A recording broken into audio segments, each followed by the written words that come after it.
I'm about to review what I've done in my first year of my PhD, so I'm thinking of where I am now and where I was last year. In one way, I'm in the same position in that I know what I want to look at, and there are still difficulties in how I look at it, although now I think I have a clearer pathway. I want to look at digital fiction, but one of the problems I've had over this year is describing digital fiction and finding a place for it in the arc of interactive media, literacy, and everything. So if we say the term digital fiction, it brings forward two concepts: digital, the use of interactive media, and fiction being a type of written literacy. And I'm not sure that's exactly what I want. I've looked around and there's the term transliteracy, and that has more of the aims of what I'm moving forward to, an interactive way of communicating ideas, but I don't like the term literacy stuck on the end.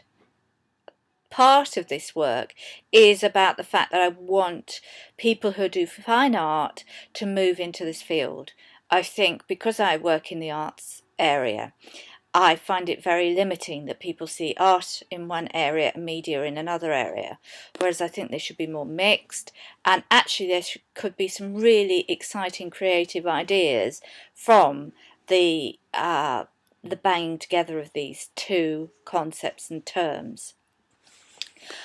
So, problem number one is how I define what I'm looking at.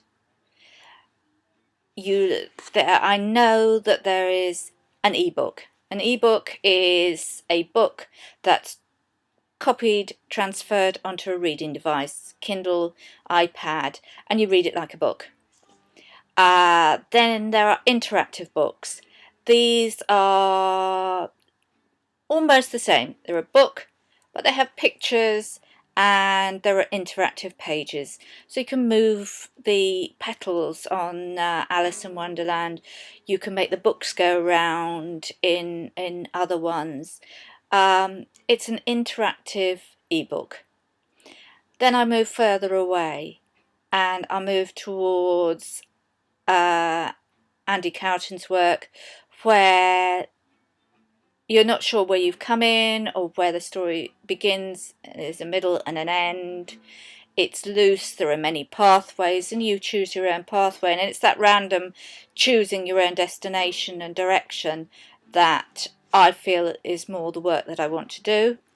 And then finally, I think we move towards game-based ideas, and I'm desperate to find out about a new game called Dear Esther.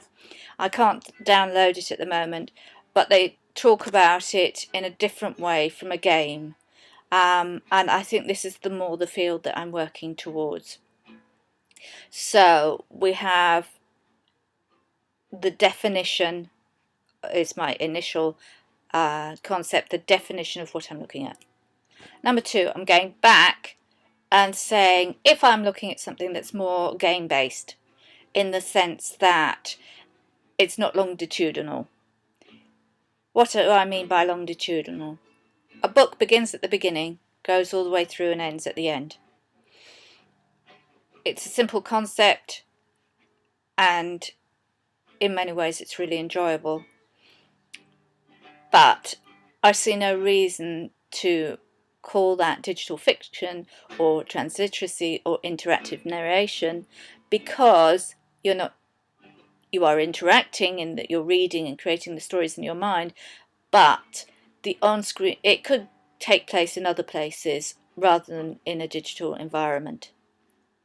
So my concept is that the narrative that I'm creating can only happen in a digital environment, and the interaction must lead you into different pathways. So I therefore look at definitions of games, and you go back to Jules's definition of games and the role of the interpreter, the player, the aims of the game is to get to the end to understand the story, or is it, is it to collect points on the way? Is it to achieve something? Understand a pathway. I think that you could have an interactive game idea style story, and it would be, I don't know. I'm still lost on that point. Okay. So I've been looking around for other literature that supports my ideas, and